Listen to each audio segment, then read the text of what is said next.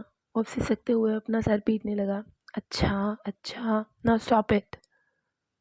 وہ چپ چاپ بیٹھا اسے تکتا رہا جبکہ وہ سامنے خلاؤں میں گھولتی رہی۔ تسی جا رہے ہو کہیں؟ ہے نے چونک کر اس کو دیکھا۔ تسی فون میں کیا نا؟ اسے وضاحت کی۔ ہاں میں یورپ جا رہی ہوں۔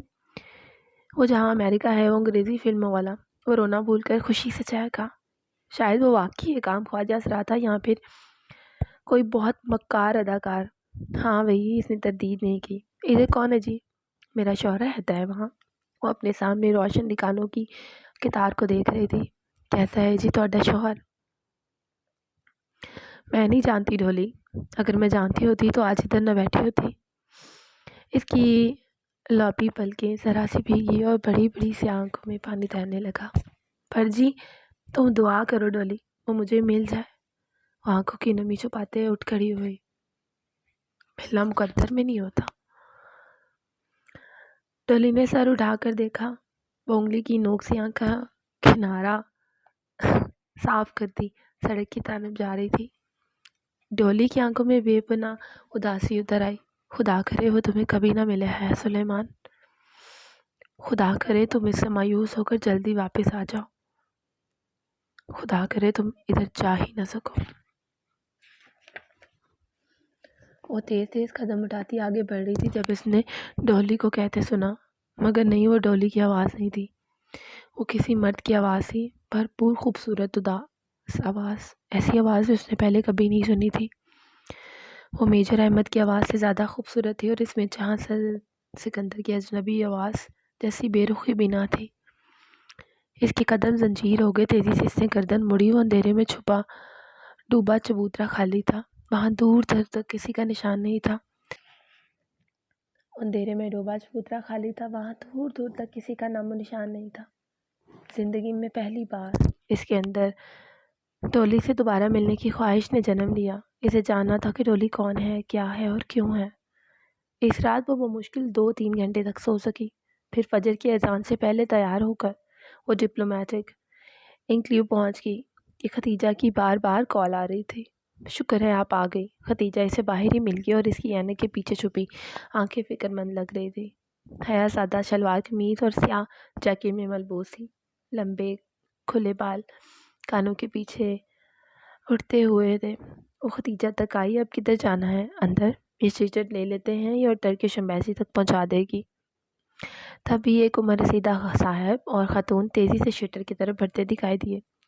میری چھٹی حس کہہ رہی ہے کہ انکل آنٹی بھی ٹرکش ایمبیسی جا رہے ہیں۔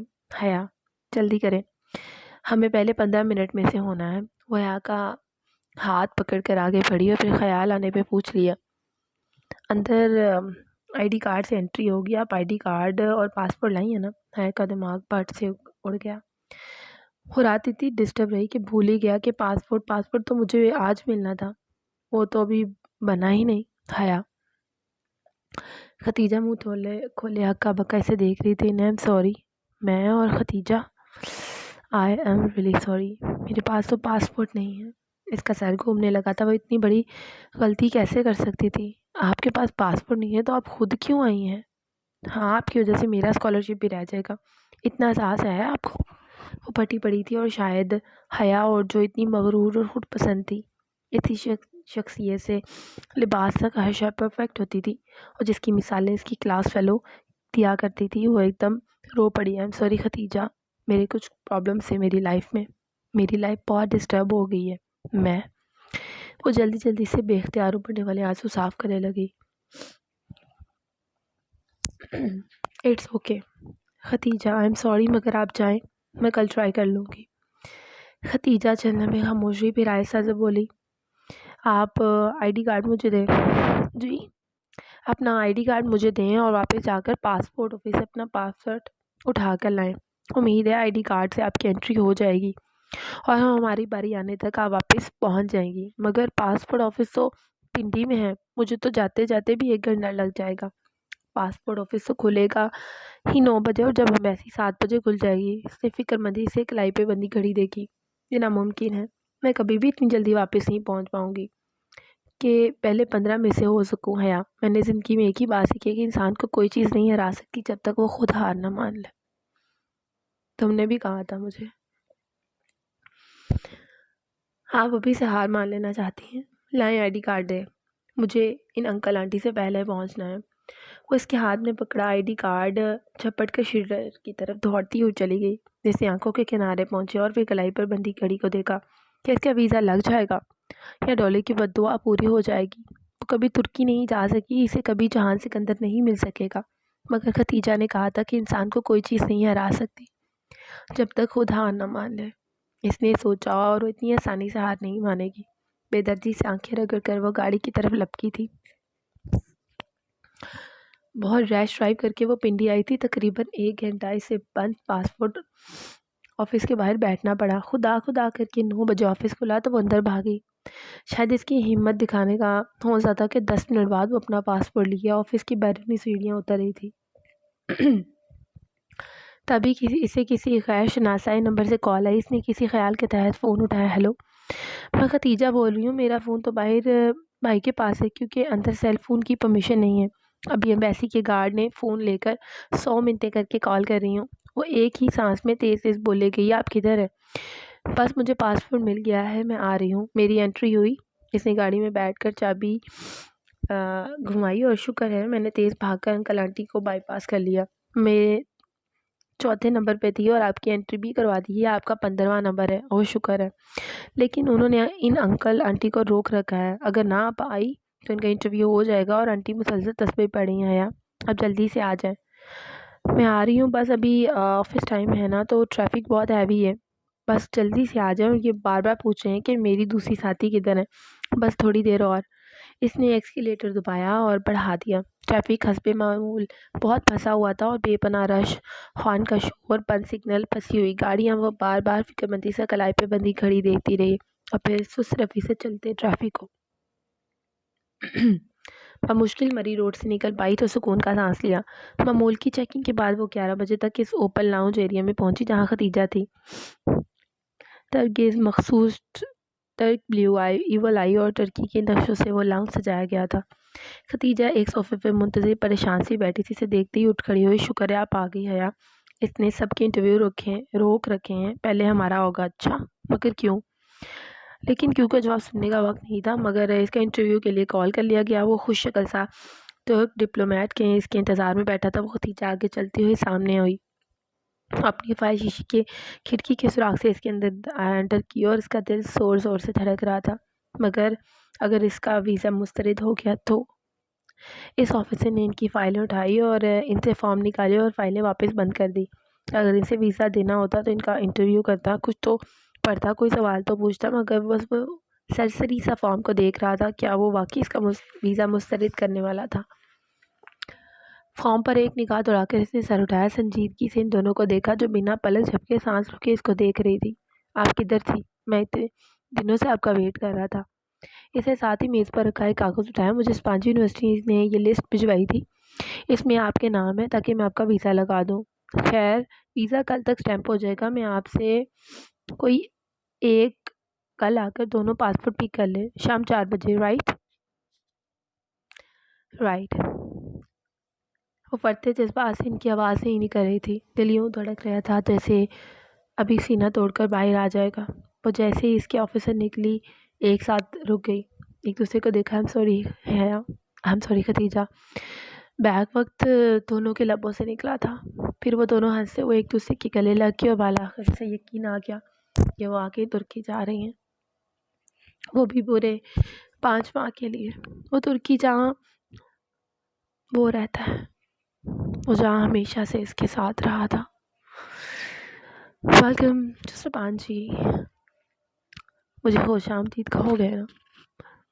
بھائی تو چلے گئے تھے، مجھے ڈراپ کر کے میں آپ کے سیل سے ان کو کال کر لوں کہ وہ مجھے پک کر لیں؟ ڈپلومیٹک انکلیو سے نکلتے ہوئے ختیجہ نے پریشانی ظاہر کی تو اس نے مسکراتے ہوئے سر جھٹکا۔ نو پرابلم، میں آپ کو ڈراپ کر دوں گی ختیجہ، آپ مجھے ڈی جے اور تم کہہ سکتی ہو شیور۔ اس نے پارکنگ میں کھڑی کار کا لاک کھولا اور مجھے جناس اوپر جانا تھا۔ یوں نہ کریں کہ کچھ شاپنگ کر لیں، آپ نے کچھ لینا ہوگا خدیجہ۔ اس کی تاکید کے باوجود وہ تکلف ختم نہ کر سکی۔ سویٹرز لینے ہیں، وہاں بہت سردی ہوگی، پھر وہیں چلتے ہیں۔ سائنو شوز کے بالمقابل چبوترا خالی تھا، مگر دن کے وقت وہ اتنا ویران نہیں لگ رہا تھا جتنا پچھلی رات لگا تھا، اور وہ آواز وہ سر جھٹک کر آگے بڑھ گئی۔ اوہ، دیر امپریشنز پہ لگی ہے، آئیں کچھ دیکھ لیتے ہیں۔ وہ کافی دنوں سے سوچ رہی تھی کہ یہاں سے کوئی اچھا شرٹ پیس لے لے، اور آج تو سیل بھی لگی تھی۔ وہ خدیجہ آگے پیچھے شیشے کا دروازہ دھکیل کر اندر داخل ہوئی۔ شاپ کے اندر وہی مخصوص ماحول تھا، ہیٹر کی گرمی، باہر کی خنکی کا ملا جلا تاثر، سرد سپاٹ لائٹ سے چمکتی چھت، اور ہر طرف شوکیس پہ پہلی کڑھائی والے کپڑے۔ موسی سٹینڈ پہ لگے نمونے دیکھتی رہی اور آہستہ آہستہ قدم بڑھا رہی تھی۔ سامنے ورک ٹیبل تھی جس کے پیچھے کھڑا مستعد سیلز مین اسے دیکھ کر فوراً متوجہ ہوا تھا۔ جی میم، یہ پنک والا دکھائیں جس پہ وائٹ امبرائڈری ہے۔ اس نے انگلی سے پیچھے رول کیے ہوئے تھان کی طرف اشارہ کیا۔ سیل مین نے گردن پھیر کر دیکھا۔ میم، یہ میں نے سامنے رکھا ہے، یہ سامنے ہی پڑا ہے۔ جیسے چند فٹ بائیں جانب اشارہ کر رہا تھا جہاں ایک فیملی کھڑی اس کپڑے کا معائنہ کر رہی تھی۔ او تھینکس۔ اب وہ چند قدم چل کر بائیں جانب آئی جہاں میز پر وہ خوبصورت کڑھائی والا شرٹ کا فرنٹ پیس پھیلا ہوا تھا۔ حیا کے بالکل بائیں طرف کھڑا ایک نوجوان سر جھکائے ہاتھ میں کپڑے کو مسل کر چیک کر رہا تھا۔ اس کے ساتھ ایک نفیس معمر سی خاتون اور ایک کم عمر پونی ٹیل والی لڑکی کھڑی تھی۔ ممی، یہ پنک والا لے لیتے ہیں نا؟ ثانیہ بھابی کا کمپلیکشن فیئر ہے، ان پہ سوٹ کرے گا۔ کیوں بھائی؟ وہ اب نوجوان سے رائے مانگ رہی تھی۔ حیا نہ چاہتے ہوئے ان کی طرف متوجہ ہوگی، اسے بہت جلدی تھی کہ وہ کب وہ شخص اس کپڑے کو چھوڑے تو اسے دیکھ پائے۔ اس وقت بھی گلابی شرٹ کا کپڑا اس شخص کے ہاتھ میں تھا اور اس نے اسے ہاتھوں میں یوں پکڑ رکھا تھا کہ اس کی ہتھیلی والی طرف اوپر تھی۔ حیا اس کے ہاتھ میں پکڑے کپڑے کو دیکھ رہی تھی جب دفتر اس کی نگاہیں کپڑے سے اس کی شخص کی گلائی پہ پھیلتی گئی۔ وہ بری طرح چونکی۔ اس کی گلائی پر کانٹے کا سرخ گلابی سا نشان تھا، جسے جلا ہوا یا کوئی برتھ مارک ہو۔ وہ اس کے ساتھ ہی کھڑا تھا، گلابی کپڑے کو ہاتھ میں مسل کر چیک کرتا، مکمل طور پہ اپنی فیملی کی طرف متوجہ تھا، اور یہاں سے اس کا نیم رخ ہی دیکھ سکتی تھی۔ وہ دراز کا تھا، رنگ صاف اور آنکھوں میں فریم لیس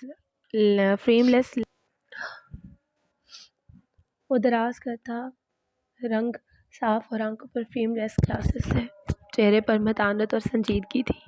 جینز اور جیکٹ میں ملبوس وہ اچھا خاصا سمارٹ نوجوان تھا۔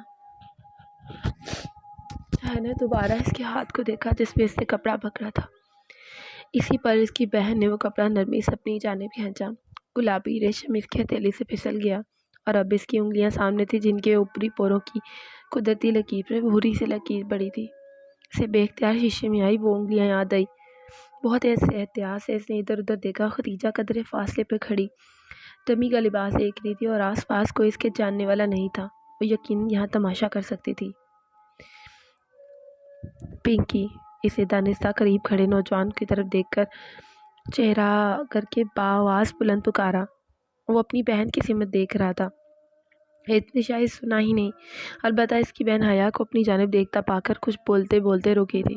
پنکی، اس نے ذرا زور سے پکارا۔ کم عمر لڑکی نے نہ سمجھی سے اسے دیکھا ہے۔ اس کی والدہ بھی بیٹی کی نگاہ کے تعاقب میں اس کی طرف دیکھنے لگی۔ ان دونوں کے یوں رک کر حیا کو دیکھنے کے باعث اس نوجوان نے گردن موڑی۔ حیا نے دیکھا اس کا چہرہ جھلسا ہوا تھا۔ جھلسنے کا نشان بہت گہرا نہ تھا، مگر اتنا تھا کہ آدھا چہرہ صاف گندمی رنگ کا تو لگتا، تو دوسرا چہرہ گہرا سانولا۔ پنکی، ڈولی کہاں ہے؟ وہ سینے پہ بازو لپیٹے بڑے تیکھے انداز میں بولی۔ چونکہ وہ اس نوجوان کی آنکھوں میں دیکھ کر بولی تھی تو وہ ذرا الجھ گیا۔ سوری، میں نے پوچھا ہے کہ ڈولی کہاں ہے؟ کون؟ میں سمجھا نہیں۔ وہ دھیمے مگر الجھے ہوئے لہجے میں بولا۔ اگر آپ کے دماغ پر چوٹ آنے کی وجہ سے آپ کی یادداشت کھو گئی ہے تو بے فکر رہیے، میں آپ کو یاد کرا دیتی ہوں۔ ڈولی آپ کا وہ خواجہ اسرا دوست جس کے ساتھ مل کر آپ روز خواجہ اسرا بنے سڑک پر بھیک مانگ رہے ہوتے ہیں۔ پنکی، نام بتایا تھا نا آپ نے اپنا؟ نہیں۔ اس کی پیشانی شکن آلودہ ہو گئی، آنکھوں میں غصہ در آیا، تاہم وہ ذرا برداشت کر کے بولا میڈم آپ کو کوئی غلط فہمی ہوئی ہے، میں تو آپ کو جانتا تک نہیں ہوں، مگر میں آپ کو اچھی طرح جانتی ہوں، یہ آپ کی انگلیوں پہ نشان میری گاڑی کی کھڑکی کے شیشے میں پھنسنے کے باعث ہی آئے تھے۔ مجھے یاد ہے مسٹر، آپ کون ہیں اور پرابلم کیا ہے آپ کو؟ وہ لڑکی مزید برداشت نہیں کر سکی۔ میں وہ ہوں جس نے آپ کے ان بھائی صاحب کو خواجہ اسرا بنے دیکھا تھا۔ اٹس انف، اس نوجوان نے غصے سے کھڑا، میں شرافت سے آپ کی بکواس سن رہا ہوں اور آپ بے لگام ہوتی جا رہی ہیں۔ اس سے آگے اگر آپ نے کوئی فضول بات کی تو اچھا نہیں ہوگا۔ اتنی ہی شرافت ہے آپ میں تو خواجہ اسرا کیوں بنے ہوئے تھے؟ کسی نے اس کی عقل میں کہا تو وہ چونکی۔ ختیجہ بہت اعتماد سے کہتی اس کے برابر آنکھ کھڑی ہوئی۔ حیا کو ایک دم جیسے ہی دھارس ملی۔ آپ کا دماغ خراب ہے، اپنی بہن کو سمجھائیں، میرے بھائی سے تعارف کا اچھا بہانہ ڈھونڈا ہے انہوں نے۔ لڑکی بھڑک کر بولی، شب میں بہت سے لوگوں کو چھوڑ کر ان کو دیکھ رہے تھے۔ تعارف؟ مائی فوٹ۔ جواباً ختیجہ بھی اونچی آواز میں بولی، آپ کے بھائی کو میں نے بھی خواجہ سا بنا دیکھا تھا۔ میں بھی 10 لوگ اور لا سکتی ہوں جو اس بات کی گواہی دیں گے۔ عجیب خاتون ہیں آپ، خواہمخواہ تنگ کیے جا رہی ہیں۔ یہ تعارف کے بہانے کسی اور کے سامنے جا کر بتائیے گا۔ سر، میڈم، شاپ کا مینیجر تیزی سے ان کی طرف آیا، پلیز آپ ادھر تماشا نہ کریں، دوسرے کسٹمر ڈسٹرب ہو رہے ہوں میجر صاحب۔ آپ نے اس نوجوان کا چہرہ دیکھا تو شناسائی بھری حیرت سے بولا، بہت معذرت سر۔ آپ محترمہ، وہ حیا کی طرف مڑا، آپ پلیز شور نہ کریں، اگر آپ نے خریداری نہیں کرنی تو آپ جا سکتی ہیں۔ حیا کے تو تلوؤں پر لگی، سر پر بجی، آپ ہوتے کون ہیں مجھے شاپ سے نکالنے والے؟ احمد بھائی چلے ہم چلتے ہیں، ان کا تو دماغ خراب ہے۔ لڑکی نے خفیہ سے اسے دیکھتے ہوئے کپڑا پھینکی اور پلٹی۔ وہ نوجوان ایک تنفر بڑی نگاہ اس پر ڈال کر اپنی ماں کا شانہ تھامے دروازے کی طرف بڑھ گیا۔ حیا نے چونک کر اسے دیکھا۔ احمد بھائی، میجر صاحب، تو کیا وہ توبہ ہے ان آج کل کی لڑکیوں کی؟ والدہ صاحبہ مسلسل ناپسندگی سے بڑبڑاتی ہوئی نکل آئی۔ اولا پیچھے کھڑی انہیں جاتے دیکھتی لگی۔ اسے شخص کے میجر صاحب ہونے میں کوئی شبہ نہیں رہ گیا تھا۔ حیا، اس سے پہلے کہ یہ مینیجر ہمیں دھکے دے کر نکالے ہم بھی کھسک جائیں۔ ڈی جے نے اس کے قریب سرگوشی کی تو وہ چونکی، پھر سر جھٹک کر آگے بڑھ گئی۔ باہر کھلی فضا میں آ کر اس نے بے اختیار کہا تھا، تھینک یو ڈی جے۔ یہ وہ پہلی دفعہ تھا جب اس نے ختیجہ کو اس کے نام سے متعارف کیا تھا۔ ڈی جے بے ساختہ ہنسی، مجھے پتا تھا آپ جھوٹ نہیں بولتی، آپ نے واقعی وہی دیکھا ہوگا جو کہہ رہی تھی، مگر ڈی جے میں نے واقعی سے خواجہ اسرا بنے دیکھا تھا۔ حیا، آپ نے اسے بس خواجہ اسرا بنے دیکھا تھا نا؟ ہو سکتا ہے وہ صرف ایڈونچر کے لیے ایسا بنا ہو۔ پتہ نہیں، اس نے بیزاری سے شانے اچکائے۔ چلو چلتے ہیں۔ وہ آگے بڑھ گئی اور اس کا دل ہر شے سے اچاٹ ہو گیا۔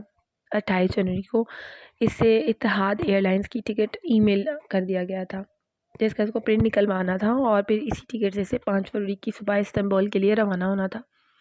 شام میں وہ ارم کا ای وی مانگنے اور طاہر فرقان کے گھر آئی، اور اس کا نیٹ کام نہیں کر رہا تھا اور ابا بھی آفس نہیں تھے، ورنہ ان کا استعمال کر لیتی۔ ختیجہ کا پیغام آیا کہ اسپانجی یونیورسٹی نے ہاسٹل کا الیکٹرک فارم پر کرنے کے لیے بھیجا ہے، سو وہ ای میل چیک کر لے۔ تاہم طاہر فرقان لانج میں بیٹھے اخبار پڑھ رہے تھے، اسے آتا دیکھ کر مسکرائے۔ آگے ہی آتا آیا کی اسے صفحہ پلٹتے ہوئے نرمی سے پوچھا، جی۔ بظاہر مسکراتے ہوئے ان کے پاس چلی آئی، ورنہ اس روز کی سائمت عادی کی باتیں ابھی تک نشتر کی طرح چپتی تھی۔ تو فلائٹ کب ہے؟ وہ اخبار پر نظر مرکوز کیے پوچھ رہے تھے۔ 5 فروری کو۔ اوہ، اپنا خیال رکھنا، ویسے بیٹیوں کو تنہا اتنا دور بھیجنا تو نہیں چاہیے۔ سلیمان کا حوصلہ ہے بھائی۔ خیر، تم ترکی میں اپنے لباس اور اقدار کا خاص خیال رکھنا، اور دوپٹہ نہ اتارنا جیسے ارم نہیں اتارتی۔ آخری فکرہ کہتے ہوئے ان کے لہجے میں فخر ڈرایا تھا۔ حیا کے حلق تک کڑواہٹ گھل گئی تھی۔ جی بہتر، میں ذرا ارم سے مل لوں۔ وہ جان چھڑا کر اندر آ گئی۔ کاش بتایا سرکان کو بتا سکتی کہ مغربی لباس میں جو وہ یہاں ان کی وجہ سے نہیں پہنتی وہاں ضرور پہنے گی۔ اس نے بہت سے ٹاپس اور جینز خرید کر اپنے سامان میں رکھ لیے تھے، اور رہی سر ڈھکنے کی بات تو خیر اسپانجی یونیورسٹی میں سختی سے حرام تھا۔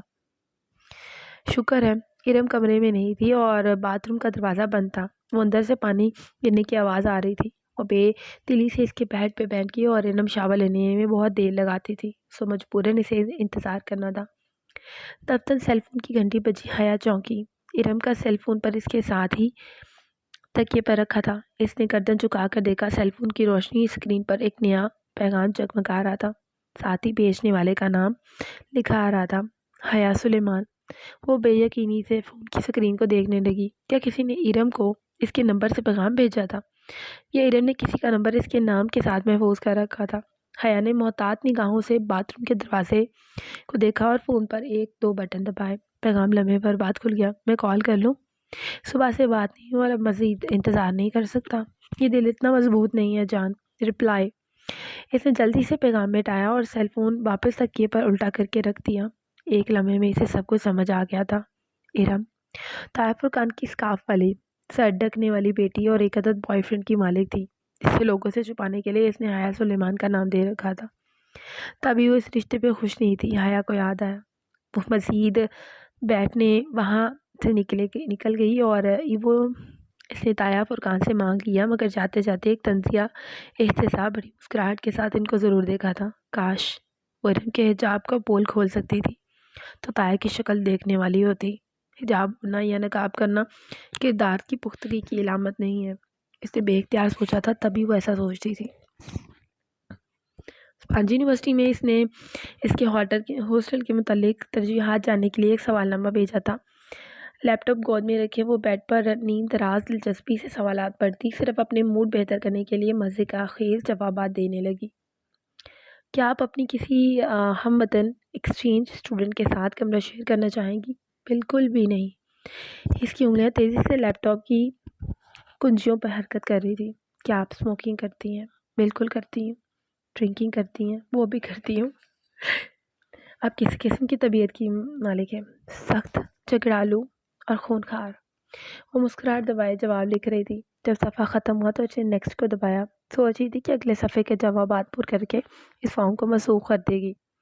اس فارم کو جمع کرانے کا اس کا قطعی کوئی ارادہ نہیں تھا، مگر جب نیکسٹ دبانے پہ اگلے صفحے کے بجائے فارم فل کرنے کا شکریہ، ہم آپ کا ڈور الاٹ کرتے ہوئے آپ کی دی کی ترجیحات کا خاص خیال رکھیں گے، دکھایا تو اس کی مسکراہٹ غائب ہو گئی۔ لعنت ہو تم سب پر۔ وہ جھنجھلا کر اٹھی اور لیپ ٹاپ ایک طرف رکھا۔ فارم سے پنچی جا چکا تھا، اس کا پہلا ہی تاثر کتنا بڑا پڑا ہوگا وہ جانتی تھی۔ اس کی پیکنگ ابھی نامکمل تھی اور اس نے ایک نگاہ کھلے سوٹ اور بکری اشیاء پہ ڈالی اور پھر کچھ سوچ کر باہر آئی۔ لانچ خالی نہیں تھا۔ یعنی ٹیلی فون سٹینڈ پر رکھی ڈائری اٹھائی اور صفحے پلٹنے لگی۔ اس کے صفحے پر 4 سطور میں سبین پھپھو کے گھر کا پتہ اور ایک فون نمبر تھا۔ اس نے صفحہ پلٹ کر پھاڑا اور طے کر کے مٹھی میں دبا لیا۔ ایک دفعہ جہاں سکندر سے مل جائے پھر وہ اسے بیتے ماہ و سال کا حساب ضرور لے گی۔ وہ بیڈ پر بیٹھی آ کر سامنے لیپ ٹاپ پر کھلے پڑے میل باکس کو دیکھا۔ وہاں ایک نئی ای میل کا نشان جگمگا رہا تھا، national response centre for cyber crime. اس نے قدرے الجھ کر اس میل کو دیکھا اور کھولا۔ بھلا اب سائبر کرائم سیل والے سے کیوں رابطہ کر رہے ہیں؟ صفحہ کھل گیا اور جیسے جیسے پڑھتی گئی اس کی آنکھیں حیرت سے پھیل گئی۔ یہ ای میل سائبر کرائم سیل سے حیا کی اس ای میل کے جواب میں آئی تھی، جو 15 روز پہلے سے بطور شکایت بھیجی تھی، جس میں ان ویڈیوز کا ذکر کیا گیا تھا۔ اب اس کے جواب میں ہیلپ ڈیسک آفیسر کو اس نے ایک باقاعدہ کمپلین فارم بھیجا، جس کو بھرنے کے ساتھ ساتھ اسے اپنا فون نمبر، گھر کا پتہ، شناختی کارڈ نمبر وغیرہ لکھ کر بھیجنے تھے۔ یہ فارم ایف آئی اے کے مترادف تھا، اس کو تمام تفصیلات ضروری تھی۔ وہ یک ٹک اس فارم کو دیکھنے لگی۔ اگر سائبر کرائم سیل نے اسے جواب دیا تھا تو پرائیویٹ نمبر سے آنے والی کال، وہ میجر احمد کا آفس، وہ سب کیا تھا؟ کیا وہ اسے بیوقوف بنا گیا؟ بالکل۔ کیا واقعی وہ اصلی میجر تھا؟ جھوٹ۔ تو پھر اس کے بعد اس ویڈیو کی مکمل طور پر انٹرنیٹ سے ہٹوانے کی طاقت اور اثر و رسوخ کیسے آیا ہے؟ دماغ کی تیزی کی وجہ سے اور اپنی نادانی، نااہلیت، ناقابلیت کی وجہ سے۔ وہ الجھتے ذہن کے ساتھ جلدی جلدی جواب ٹائپ کرنے لگی۔ اسے سائبر کرائم سیل کو مختصر الفاظ میں یہ یقین دہانی کروانی تھی کہ وہ ویڈیو اب ہٹ چکی ہے، وہ اپنی شکایت واپس لے رہی ہے۔ اسے اب فوری طور پر ان خفیہ والوں سے پیچھا چھڑانا تھا۔ میل لے کر اس نے سینڈ کو دبایا اور پرسوچ نگاہوں سے اسکرین دیکھے گئی۔ میجر احمد کا تعلق سائبر کرائم سیل سے نہیں تھا، اس بات کو اس کو یقین ہو چلا گیا تھا، جیسے تمہارا تعلق نہیں ہے۔ ایئرپورٹ پر ڈی جے بری طرح رو رہی تھی۔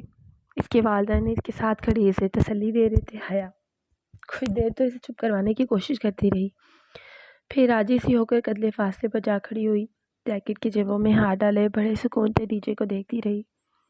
آج اس نے شلوار قمیض پر سیاہ جیکٹ پہن رکھی تھی اور دوپٹہ مفلر کی طرح گردن سے لپٹا ہوا تھا۔ بس آج آخری روز تھا، پھر ترکی میں وہ اپنی مرضی کا لباس پہنے گی اور اپنی مرضی سے اکیلی ہر جگہ گھومے گی، بنا روک ٹوک، بنا تایا فرقان یا ابا کی ڈانٹ کے خوف سے۔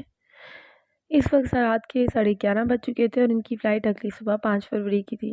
صبح 4 بجے کی تھی اور کتنا روتی ہے یہ، تم خیال رکھنا اس کا۔ سلیمان صاحب کو ڈی جے کے مسلسل رونے پر کوفت ہونے لگی تھی۔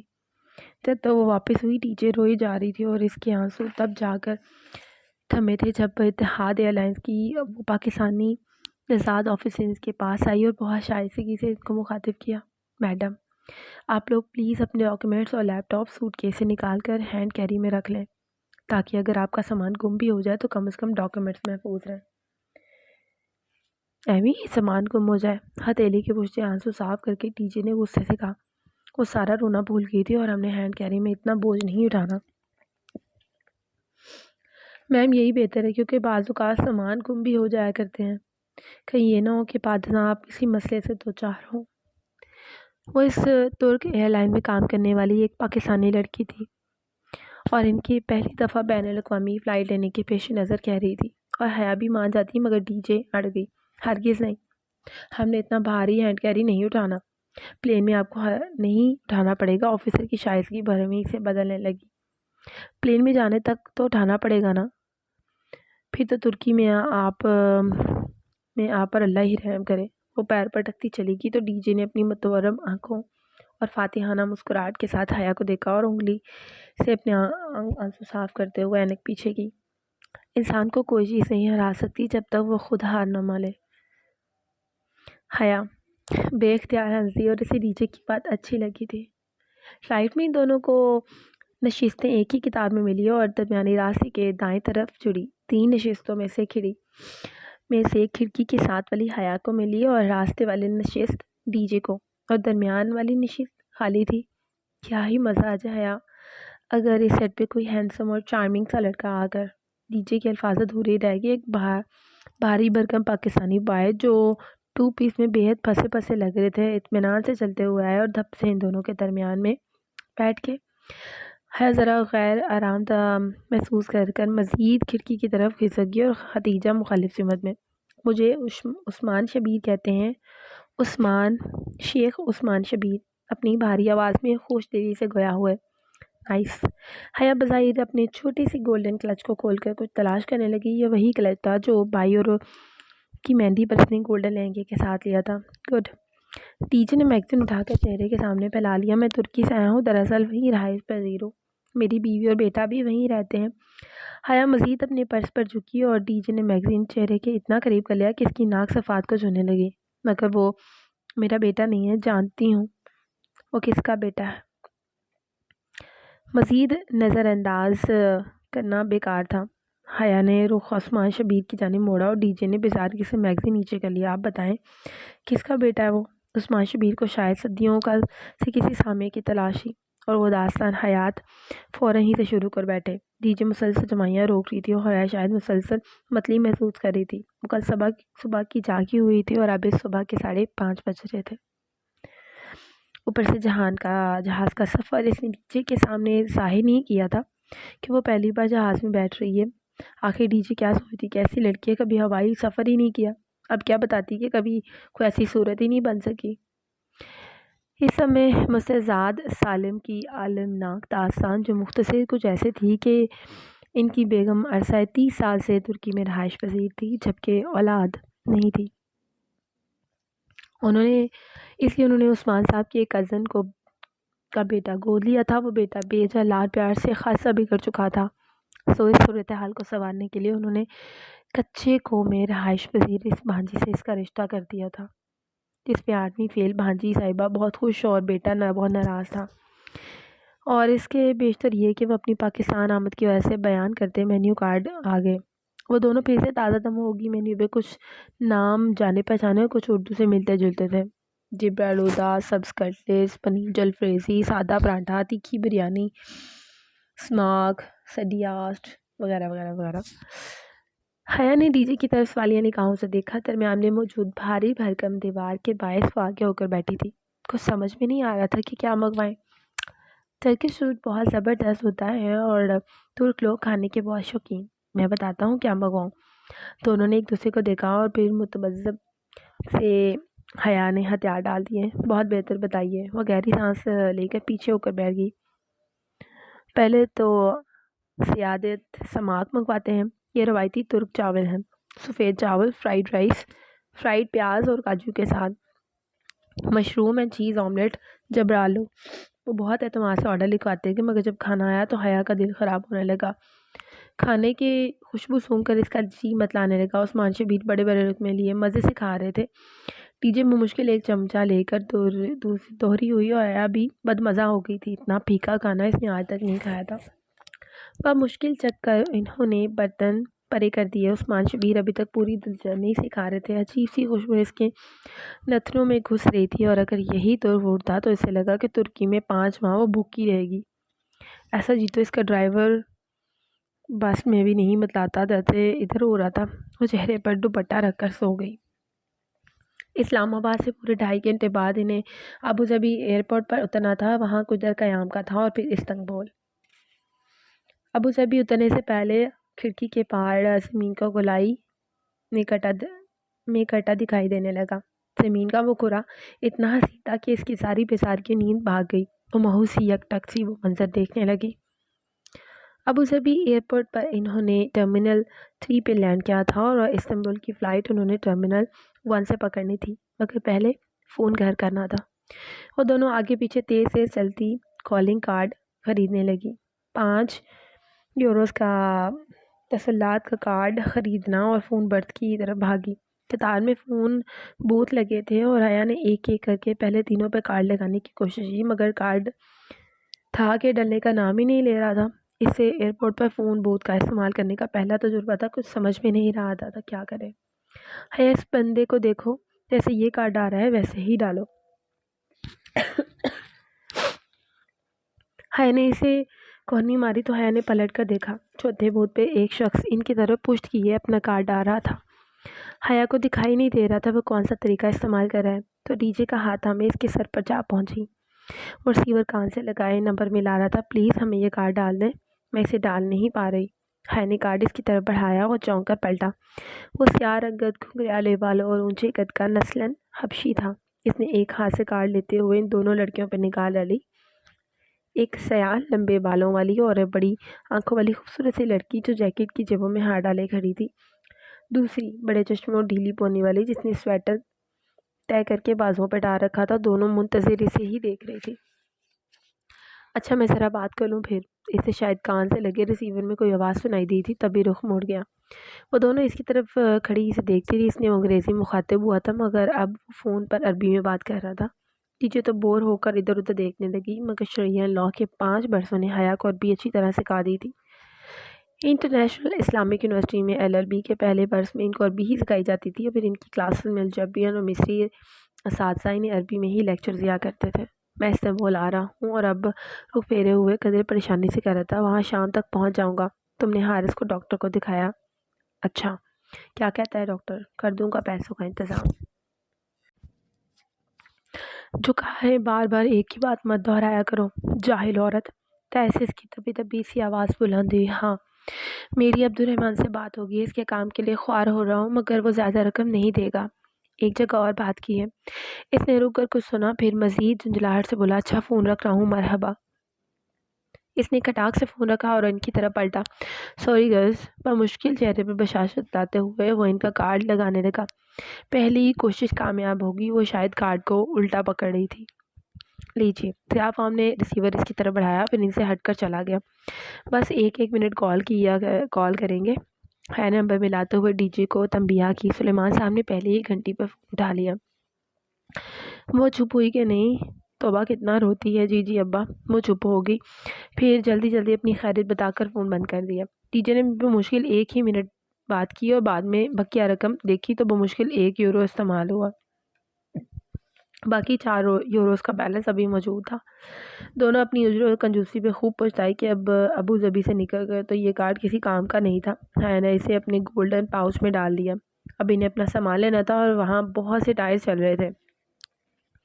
ہر ٹائر پر بیگ اور سوٹ کیس قطار میں رکھے ہوئے چلے آ رہے تھے۔ انہیں قطعاً علم نہیں تھا کہ اپنے بیگ کو کہاں تلاشیں۔ وہ دونوں بدحواسی ایک ٹائر سے دوسری کی طرف بھاگنے لگی۔ ڈی جے کا تھوڑی دیر میں سانس پھول گیا۔ کبھی حیا کو ایک جگہ اپنے سوٹ کا کیس کا گمان گزرتا تو ڈی جے کا ہاتھ کھینچ کر ادھر بھاگتی، مگر قریب سے دیکھنے وہ کسی اور کا بیگ نکلتا تو کبھی ڈی جے اپنے بھورے تھیلے کو پہچان کر چلاتے ہوئے ایک طرف دوڑتی، مگر یہ اس پہ نام درج نہیں تھا۔ حیا بتاؤ کہ اب بیگس کہاں سے ڈھونڈیں؟ ڈی جے نے پریشانی سے دیکھا، اس کا سانس ڈھولکی کی طرح چل رہا تھا۔ حیا نے بمشکل چلاتے ہوئے ایک طرف دوڑتی، مگر چہرے پر آتے بال کانوں کے پیچھے اڑ رہے تھے۔ اب سچ بولنے کا وقت تھا۔ ڈی جے، میں سچ میں نہیں سمجھ رہی، میں آج پہلی دفعہ زندگی میں جہاز میں بیٹھ رہی ہوں۔ ڈی جے نے چند لمحے اس کا چہرہ دیکھا، پھر اپنے ہتھیلی اس کے سامنے پھیلائی۔ ہاتھ مارو، میں بھی آج پہلی دفعہ ہی جہاز میں بیٹھی ہوں۔ حیا نے زور سے اس کے ہاتھ میں ہاتھ ڈالا، ہاتھ مارا اور دونوں ہی ہنس پڑی۔ کافی دیر بعد ان کو ٹائرز کی لسٹ نظر آئی جس پہ ہر فلائٹ کے مخصوص ٹائر کا نمبر تھا۔ فہرست کے نام دیکھ کر 2 منٹ میں ہی اپنا مطلوبہ ٹائر مل گیا اور سامان لے کر حیا اتنی تھک چکی تھی کہ ڈی جے نے وہیں ایک جگہ چمکتے فرش پر بیٹھنے کو کہا تو اپنا سارا نخرہ اور غرور بلائے تار رکھ کر زمین پر بیٹھ گئی۔ اپنے بیگس کے ساتھ وہ دونوں اب مزے سے فرش پر بیٹھی باہر آتے جاتے کو دیکھ رہی تھی اور ارد گرد مہذب اور نفس لوگ حیرت سے ان کو دیکھتے گزر رہے تھے۔ ٹرمینل 1 سے جو پرواز ان کو ملی ان میں عثمان شبیر ساتھ ہی تھے۔ اپنی داستان حیات فراموش کر کے اب ان کی طرف متوجہ ہوئے ان کا انٹرویو کر رہے۔ کون ہو تم اور کہاں سے آئی ہو اور کیوں آئی ہو؟ ترکی میں کدھر جانا ہے اور کیوں جانا؟ اسپانجی یونیورسٹی، انہوں نے اتنی بلند آواز میں دہرایا کہ اگلی نشست پر بیٹھی ترک خاتون نے گردن موڑ کر قدرے اونچے ہو کر ان کو دیکھا۔ سپانجی، اس سے آگے خاتون نے قدر ستائش سے چند الفاظ نکلا جو حیا کو سمجھ میں نہیں آئے۔ جواباً عثمان شبیر نے اپنی بھاری بھرکم آواز میں کچھ کہا تو وہ خاتون قدرے گڑبڑا کر واپس رخ پھیر گئی۔ آپ نے ان کو کیا کہا؟ حیا نے کڑی نگاہوں سے انہیں گھورا۔ کچھ نہیں، تم بتاؤ یہ پاکستان والی والدین اتنے آزاد خیال کب سے ہو گئے کہ جوان بچیوں کو اکیلے ترکی بھیج دیں؟ اکیلے نہیں ہیں ہم، پورا گروپ ہے۔ ہم 2 اسٹوڈنٹس اور باقی فیکلٹی ممبر ہیں جو دور دراز قبل روانہ ہو چکے ہیں، مگر انہوں نے تو جیسے سنا ہی نہیں۔ خیر اب اکیلی جا رہی ہو تو خیال رکھنا۔ پھر ان کا آواز شروع ہو گیا۔ نماز پڑھا کرو، قرآن پڑھا کرو، پردہ کیا کرو، سچ بولا کرو، اللہ سے ڈرو۔ غرض ہر بات جو اپنے بیٹے کی تربیت کے وقت انہیں بھول گئی تھی اچانک یاد آ گئی۔ حیا نے قدرے جھنجھلا کر رخ پھیر لیا۔ دوپہر 2 بجے کے قریب اس بار نیچے، بہت نیچے پر پرافسوس منظر پہننے لگا۔ مرمر کا سمندر، اوپر بادل، یوں جیسے نیلی چادر سفید رنگ کے گالے تیر رہے ہوں۔ وہ اس منظر کے سیر میں کھوتی چلی گئی۔ جہاں سے اندر کا ترکی اس کے قدموں تلے تھا۔ یہ رکھ لو۔ پرواز اترنے کا اعلان ہونے لگا تو نہایت زبردستی عثمان شبیر نے اپنا وزٹنگ کارڈ اسے تھمایا۔ اس پر میرے گھر، سیل اور آفس کے نمبر لکھے ہیں۔ کبھی کبھار میں گھر پہ نہیں ہوتا اور کبھی کبھار میرا سیل بھی آف ہوتا ہے، مگر آفس کے نمبر پہ میں ہمیشہ ملتا ہوں۔ میری سیکرٹری کی فضولیات سے بچنے کے لیے ڈائریکٹ میری پرائیویٹ ایکسٹینشن ڈائل کرنی ہے اور وہ ہے 14 یعنی 14، کیونکہ میری اور پاکستان کی تاریخ 14 اگست ہے۔ رکھ لو، ضرورت پڑ سکتی ہے۔ عثمان شبیر بمشکل جان چھوٹ رہی تھی۔ ان کو کبھی کال کرنا یا دوبارہ ملاقات کا تصور ہی حیا کے لیے سوہان سوز تھا۔ وہ بھی اس کے اصرار پر اس نے اپنے سنہری پاؤچ میں کارڈ بغیر دیکھے رکھ لیا۔ تک انٹرنیشنل ایئرپورٹ کی یورپی کی طرف واقع تھا، وہ اسے بعد میں علم ہوا۔ البتہ جو بات ہمیشہ سے معلوم تھی وہ یہ تھی کہ استنبول دنیا کا واحد شہر ہے جو 2 خطوں کو باہم ملاتا ہے، یورپ اور ایشیا۔ استنبول کے 2 حصے ہیں اور ایک یورپی کہلاتا ہے اور دوسرا ایشیائی طرف۔ اناطولین طرف یعنی عرف عوام میں پرانا شہر بھی کہا جاتا ہے۔ وہ دونوں جب اپنے سامان کی ٹرالیاں دھکیلتے آگے آئی تو رومی فارم کے ارکان ان کو مل گئے جو انہیں لینے آئے ہوئے تھے۔ رومی فارم میں ایک ترکین جی او تھی جو بالخصوص ایکسچینج اسٹوڈنٹ کا بہت خیال رکھتی تھی۔ وہ 2 لڑکے تھے، احمد اور چغتائی، چغنائی نام تو ہمارے ہاں بھی ہوتا ہے، جیسے مصور عبدالرحمن چغتائی ہے نا حیا۔ ٹی جے نے سرگوشی کی تھی، السلام علیکم، وہ بہت گرم جوشی اور احترام سے ملے۔ چغتائی نے ان سے بیگ لے لیے، آئیے بھائی گاڑی انتظار کر رہی ہے۔ چغتائی برادرز پلیز پانی پلا دیں، بہت پیاس لگی ہے۔ حیا کی طرف ڈی جے بھی پیاس سے بے حال تھی۔ چغتائی نے اس بات میں سر ہلایا اور احمد کے ساتھ سامان اٹھانے گیا، پھر وہ دونوں ان کے آگے چلتے ہوئے باہر کی طرف بڑھ گئے۔ بے حد مہمان نواز قوم، اس کے ثبوت نے ان کو پانی کیوں نہیں پلایا؟ یہ اماں وہ ساری زندگی حل نہیں کر سکی۔ کوئی امکان یہ تھا چغتائی کی انگریزی کمزور تھی، جس کے باعث وہ ان کا مدعا سمجھ ہی نہیں پایا تھا۔ باہر نکلنے سے پہلے انہوں نے اپنی رقم ترک لیئر اور یوروز میں تبدیل کروائی تھی، اور ایک لیئر پاکستانی روپے کا بنتا ہے اور ایک یورو